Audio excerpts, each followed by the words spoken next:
Commander Elena Reyes leaned against the bridge railing of the EDF Intrepid, watching her crew monitor the massive alien vessel that had appeared 20 minutes ago. The ship was beautiful, a spiraling collection of crystalline structures that reflected starlight in hypnotic patterns. "Any response to our hails, Lieutenant Park?" Reyes asked, keeping her voice calm despite the tension headache building behind her eyes. First contact scenarios were always delicate. "Nothing direct, Commander," Park replied, her fingers dancing across the communications array. "But they're definitely scanning us. Deep scans, by the readings." Security Officer Kai Chen frowned at his display. "They're pushing past our standard security protocols, Commander. They've accessed our main computer network." "Weapons status?" Reyes asked, straightening her uniform jacket. "Still powered down," Chen confirmed. "They don't appear hostile, just intensely curious." The alien ship, nearly 3 times the size of the Intrepid, had approached from the direction of Epsilon Eridani, decelerating with technology that made Earth's fusion drives look primitive by comparison. Intelligence had designated them archivists based on intercepted communications, suggesting they collected information from across the galaxy. "They're focusing on personal databases now," Chen reported, his expression puzzled. "Entertainment files, literature, media collections. Why would they?" The bridge crew fell silent as the magnificent alien vessel suddenly executed a maneuver that seemed physically impossible, rotating 180 degrees in less than a second.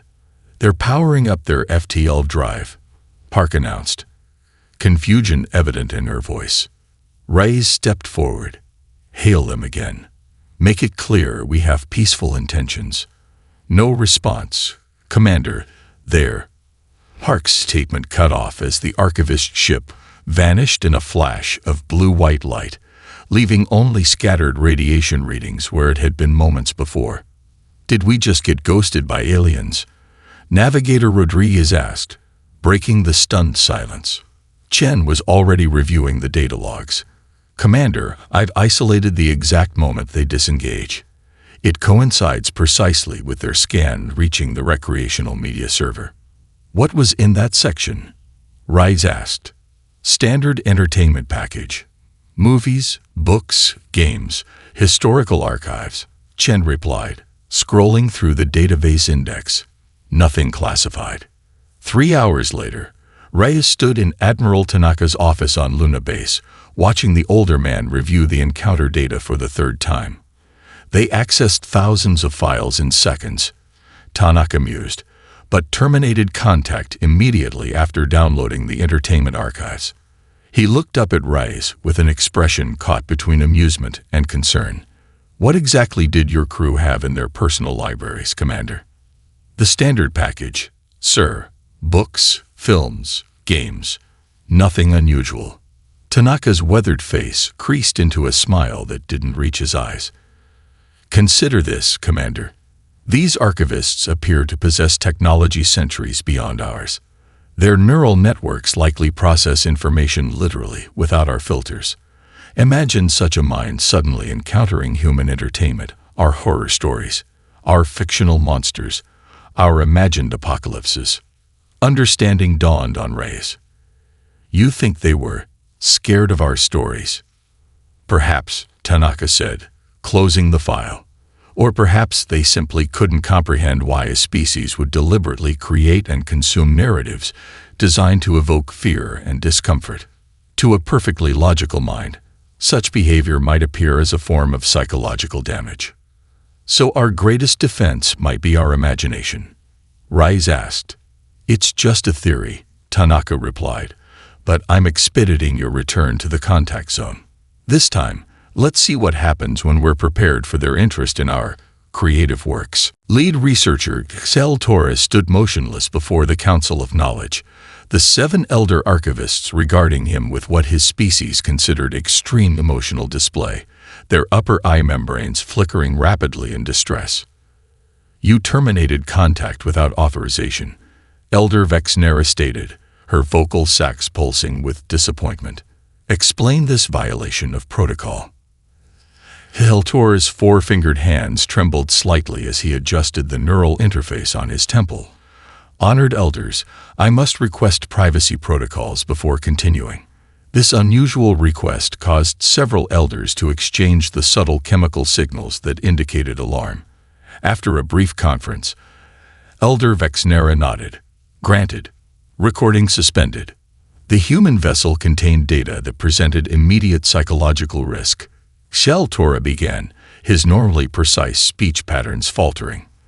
Their information storage systems held concepts our minds cannot safely process. Elaborate, commanded Elder Rilsora, the eldest of the council. Zeltora hesitated. The humans create and consume narrative simulations they know to be false. They call this fiction. Many of these narratives deliberately invoke negative emotional responses. Elder Vexnera's confusion was evident. For what purpose would they do this? For entertainment, Zeltora replied. 3 of our junior analysts are currently undergoing neural realignment after exposure to human horror narratives. These stories contain impossible beings that violate physical laws, scenarios designed to create fear, and detailed descriptions of biological harm. Show us, Elder Rilsora demanded. With respect, Elder, I cannot recommend. Show us, the Elder repeated, a mild example. Reluctantly, Zeltora activated his neural projector. A simple image appeared, a scene from a human film showing the humanoid figure with distorted proportions and unnatural movements.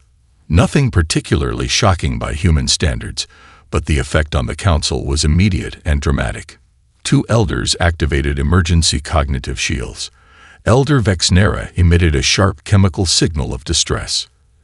Elder Rilsora alone maintained composure, though his upper eye membranes had closed completely. Terminate display, Rilsora ordered.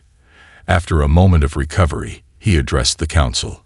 The humans create such imagery voluntarily.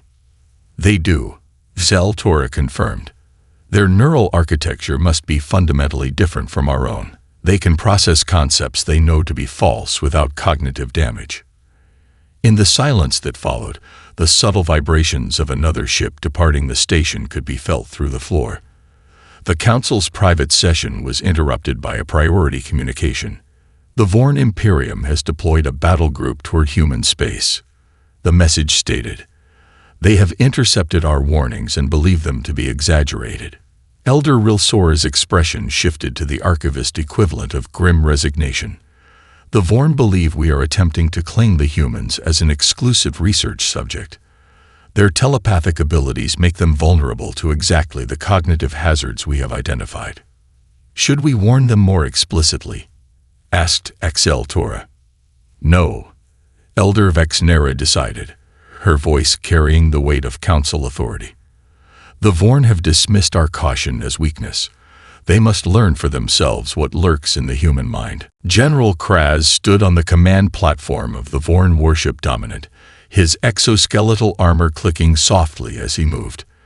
The chitinous plates covering his face remained expressionless, but his compound eyes glittered with anticipation. Magnify the human vessel, he ordered, mandibles flexing as he spoke. The display expanded to show the Earth research ship Galileo. Small and ungainly compared to the sleek Vorn cruiser, its design was nevertheless functional, with large sensor arrays suggesting its scientific purpose. They're hailing us, General, reported Communications Officer Vex. Standard greeting protocols. Kraz made a dismissive gesture with his primary limb. Ignore them. Prepare the mind probe array. Captain Sarah Chen watched the alien vessel through the Galileo's main view screen, a sense of unease growing as it positioned itself directly above them. Still no response to our hails, reported Communications Specialist Alvarez, but they're definitely scanning us. Deeper than anything I've seen before. Those aren't standard sensor beams, Chief Science Officer Nakamura observed, studying his console with growing concern. The pattern suggests neural mapping technology. They're not just scanning our ship, they're scanning our brains. Chen's hand moved toward the emergency protocols button. Evasive maneuvers, prepare tow. She never finished the order. A wave of pressure seemed to wash through the bridge, like a physical manifestation of attention. Every crew member felt it, the uncomfortable sensation of being examined from the inside out. Aboard the Dominant, the telepathic officers connected to the mind probe array suddenly began displaying signs of distress. Their antennae twitched erratically as they processed the incoming data from the human vessel. "General," the lead telepath reported, her voice strained. "These humans, their thoughts are inconsistent." Kraz moved closer to the neural interface station. "Explain." "They constantly imagine scenarios they know are false," she replied, mandibles chattering in agitation. "Their minds contain thousands of entities that don't exist, threats that aren't real, impossible physics and biology." On the Galileo's bridge, Chen watched in astonishment as the alien vessel suddenly powered down its scanning beams. "What just happened?" "I think," Nakamura said slowly, "they didn't like what they found in our heads." Aboard the Dominant, chaos was spreading. 2 telepathic officers had collapsed at their stations, their neural systems overwhelmed. Another was reciting numerical sequences in an attempt to stabilize his thought patterns. "Show me what distressed them," Kraz demanded, his confidence unwavering.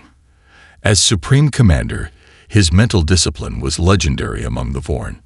The lead telepath hesitated. "General, direct exposure is not recommended." "I will judge the threat myself," Kraz insisted. Reluctantly, she transferred a small sample of the collected human data to his neural interface. Kraz received it with the confident posture of a warrior facing a minor challenge. 3 seconds later, his exoskeletal legs buckled beneath him. The images flooding his perfect memory were impossible to categorize. Humans in dark rooms watching imaginary predators hunt imaginary prey. Humans creating entertainment from concepts of their own extinction. Humans imagining non-existent entities that defied physical laws, lurking in shadows and between dimensions. "Retreat," Kraz managed to order, his mandibles trembling uncontrollably. Full retreat. The archivists were right. Dr. Amara Williams paced the length of her laboratory at Earth Defense Headquarters, the holographic displays surrounding her filled with alien neural scan data. The encounters with both the archivists and the Vorn had provided unprecedented insight into extraterrestrial psychology. "Play that last recording again," she instructed her AI assistant. The system replayed the final transmission from the Vorn vessel before its hasty departure. "The humans imagine impossible threats constantly. They cannot be safely processed." Admiral Tanaka watched from the doorway, his weathered face thoughtful. He cleared his throat to announce his presence, and Williams turned with a start. "Admiral, I didn't hear you come in." "I'm getting that a lot lately," Tanaka replied with a slight smile. "Everyone's too busy trying to figure out why aliens find us so disturbing." He gestured toward her displays. "Any breakthroughs?" Williams nodded, excitement evident in her movements as she pulled up comparative neural scans. "It's our imagination, Admiral. Most advanced species evolved toward perfect recall and literal interpretation. They sacrificed imagination for efficiency." She displayed side-by-side images of human and alien brain activity. "When we watch horror movies or read fiction, look at these activity patterns." The human brain scan showed a complex dance of neural firing. "We know it's not real, but we process it anyway. We enjoy it." "And the aliens?" Tanaka asked, studying the displays. "Their brains can't compartmentalize like ours." Williams pointed to the alien brain scans, which showed overwhelming activity across all regions when exposed to fictional concepts. To beings that cannot conceive of something they know to be false, our entertainment is neurologically similar to psychosis. From across the room, Lieutenant Rodriguez looked up from his station. "So we're scary because we enjoy being scared." The room fell silent as the implications settled over them. "Do you understand what this means, Admiral?" Williams asked quietly. "Every ship in our fleet is essentially carrying psychological weapons in their entertainment databases. Tanaka nodded slowly. This changes our strategic position considerably. He turned to the assembled research team. I want every ship in the fleet to reorganize their cultural databases. Horror, supernatural fiction, anything with imaginary threats should be clearly cataloged. Are we weaponizing fiction, sir? Asked Rodriguez. No, Tanaka replied firmly. We're acknowledging a fundamental difference between our species and others. This isn't a weapon to be deployed offensively. It's a shield that exists because of who we are. He paused, considering his next words carefully. But if hostile aliens attempt to force their way into our minds again, they'll find out why humans enjoy ghost stories around campfires, Williams finished. Because imagining the worst is how we've always prepared ourselves for threats. Tanaka's expression was solemn. Contact Fleet Command. I want a new first contact protocol developed. If we're to make friends out there, we need to be careful about sharing what's in our heads. The orbital station Unity rotated slowly against the starfield, Earth's blue curve visible through the vast observation windows of the main diplomatic chamber. Commander Reyes stood at attention beside Admiral Tanaka, watching as the delegation from the Galactic Council made their careful entrance. Ambassador Eloshan moved with fluid grace, standing nearly 7 feet tall with iridescent skin that seemed to shift colors with each movement. 6 other alien representatives followed, each species more exotic than the last, but all wearing identical devices around their temples. Neural shields, Dr. Williams whispered to Reyes. They're terrified of accidental telepathic contact with us. The human delegation bowed in greeting. After a moment's hesitation, Ambassador Eloshan returned the gesture. We welcome you to Earth. Admiral Tanaka began. We hope this meeting marks the beginning of peaceful relations between our worlds. Eloshan inclined their elongated head. The Council acknowledges humanity's right to exist unmolested in this sector. There was no warmth in the statement, only careful diplomacy. Dr. Williams stepped forward. We understand our minds present certain challenges to telepathic species. We've prepared specialized communication protocols to prevent discomfort. An adequate beginning, Eloshan acknowledged. But the Council must insist on certain safeguards. All human entertainment must be clearly labeled and sealed behind mental barriers. Your imagination poses significant risks to many Council species. Tanaka frowned slightly. Our imagination is fundamental to human cognition. We cannot simply turn it off. Nor would we ask you to, Eloshan replied. But containment is essential for diplomatic relations. Dr. Williams attempted to bridge the gap. Perhaps if we explain the concept of fiction more clearly. You deliberately imagine things you know are not real. For pleasure. Eloshan interrupted, genuine confusion visible in their luminous eyes. Yes, Williams confirmed. It's how we process possibilities, prepare for threats, and entertain ourselves. A junior diplomat named Chen joined the conversation. It's like how human parents tell children bedtime stories. My mother used to tell me tales about friendly monsters under the bed to help me not be afraid of the dark. The alien delegation visibly recoiled. One of the smaller representatives emitted a high-pitched sound that the translators couldn't interpret. You deliberately expose your young to fear-inducing falsehoods. Eloshan asked, their color shifting to a deep blue. It's not like that, Chen protested. It's. The Council requests an immediate recess, Eloshan announced, their composure visibly strained. We must reconsider our approach. As the aliens filed out, Admiral Tanaka sighed heavily. That could have gone better. Sir, Reyes said quietly, they're acting like we're dangerous. We are dangerous, Commander, Tanaka replied. Not because we want to be, but because we can imagine things they cannot. And in some ways, that's more frightening to them than any weapon we could build. Colony Governor Maya Patel stood at the command center window overlooking Novaterra's main settlement. The colony had been established only 3 years ago, its population barely reaching 15,000. The agricultural domes gleamed in the orange light of the system's K-type star. "Governor, we have multiple unidentified ships entering the system," announced Defense Coordinator Jackson, his voice tight with concern. "They're not responding to hails." Patil turned from the window. "Configuration: nothing matching known species," Jackson replied, bringing up the sensor data. The approaching vessels had an organic appearance, with irregular protrusions and few visible propulsion systems. 7 ships, largest approximately 3 kilometers in length. "Alert status," Patil ordered. "Activate the colony shields and prepare evacuation protocols." Within the hour, the alien ships had entered orbit. Their design became clearer: asymmetrical craft that seemed almost grown rather than built, with surfaces that pulsed with bioluminescent patterns. "We're receiving a transmission," Jackson reported. "Audio only." The voice that filled the command center was unsettling, a harmonized chorus of tones that the translation system struggled to process. "We are the harvesters. Your neural patterns have been deemed exceptional. Prepare for collection." Patil's blood ran cold.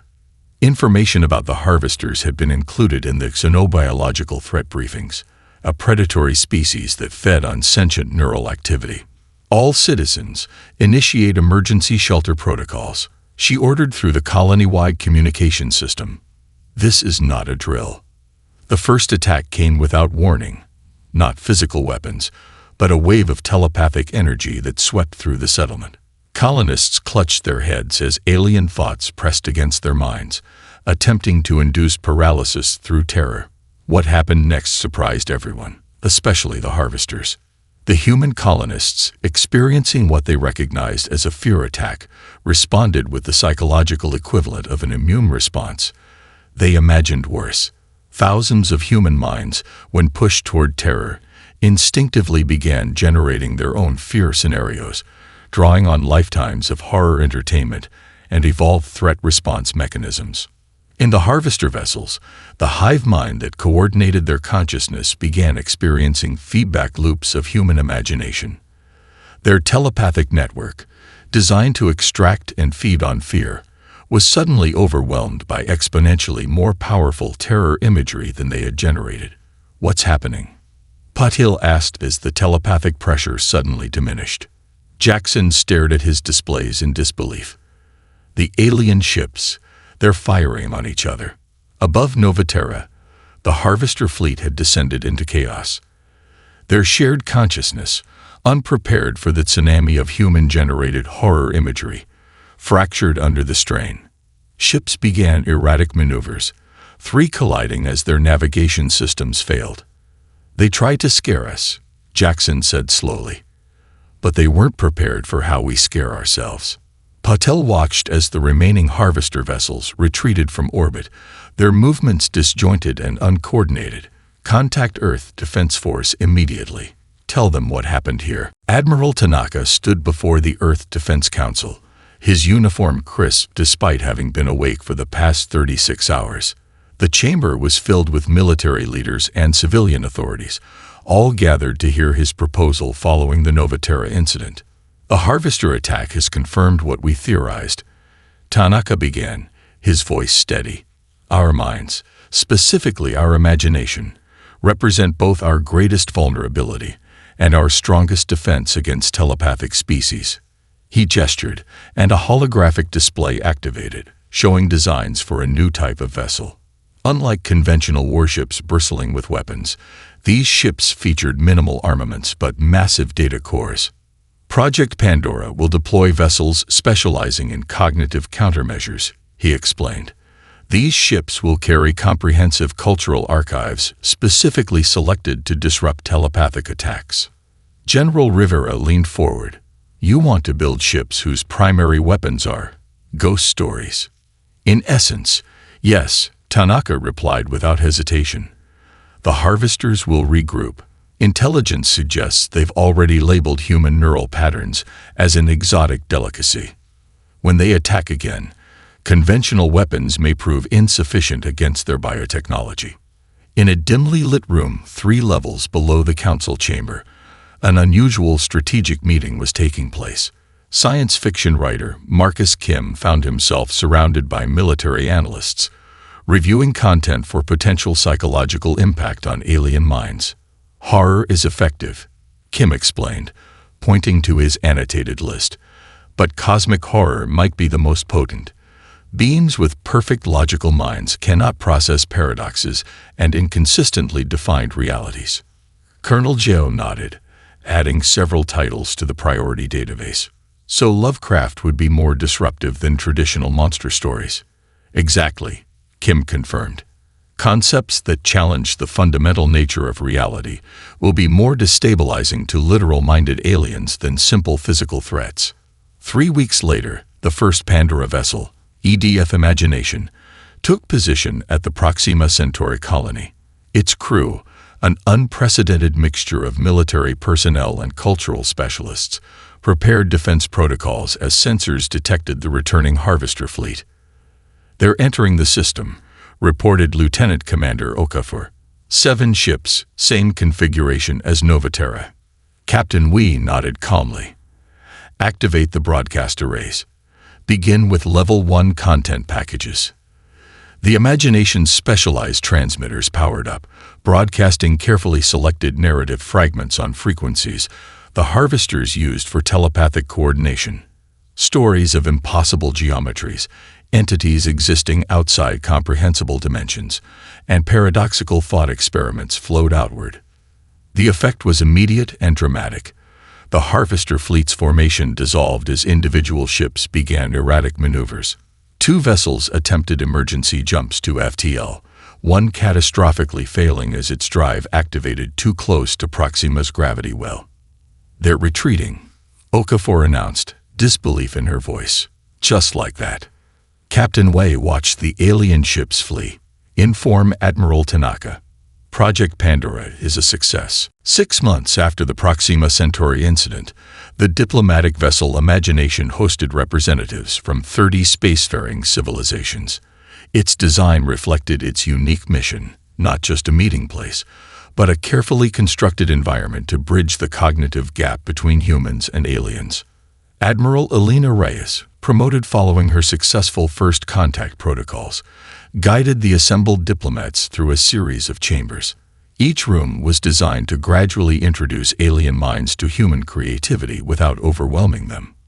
"We begin with simple metaphors," explained cultural attaché Jackson, leading a group of archivist delegates. "Then we progress to basic fictional concepts, and only after proper neural adjustment do we introduce more complex imaginative works."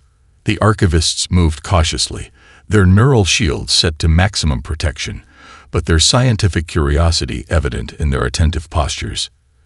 In the observation lounge overlooking Earth, Hiltor of the archivists stood in conversation with Dr. Williams. The alien researcher had volunteered for an experimental program to build tolerance to human imaginative concepts. "Your species evolved in a strange direction," Hiltor noted, studying Earth through the viewport. While most advanced civilizations selected for perfect recall and absolute literalism, humans retain the ability to imagine falsehoods while knowing they are false. Dr. Williams smiled. "Perhaps true intelligence isn't just knowing what is, but imagining what could be." "A provocative thought," Hiltor replied. "Our research now suggests that imagination may have been crucial to your rapid technological development. Conceptualizing what does not yet exist is necessary for innovation." Across the lounge, Admiral Tanaka concluded negotiations with representatives from the Meridian Collective, neutral mediators who had helped establish the new interspecies protocols. "The classifications are now official," the Meridian delegate announced. "Earth vessels will carry warning markers, not for weapons, but for imagination. Ships with human crews must broadcast cognitive compatibility alerts when entering telepathic sensitive space." "And the harvesters?" Tanaka asked.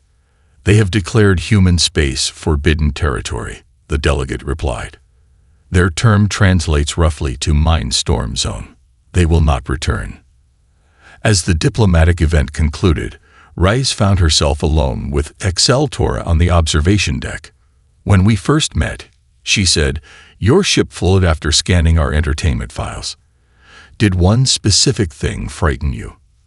Del Torre's upper eye membranes flickered, the equivalent of a thoughtful expression. "It was not one thing, Admiral. It was the entirety of human imagination. Your ability to find enjoyment in experiencing fear, your constant creation of impossible scenarios, your minds that simultaneously know something is false yet process it as if it could be real." "And now?" Rise asked. "Now," Zeltora replied, "we understand that what we initially perceived as a threat is actually humanity's greatest gift to the galaxy. You imagine possibilities that we cannot, futures that might be, dangers to prepare for, wonders to strive toward." The alien gestured toward the starfield. "Out there, most species know exactly what is. Only humans dream about what could be."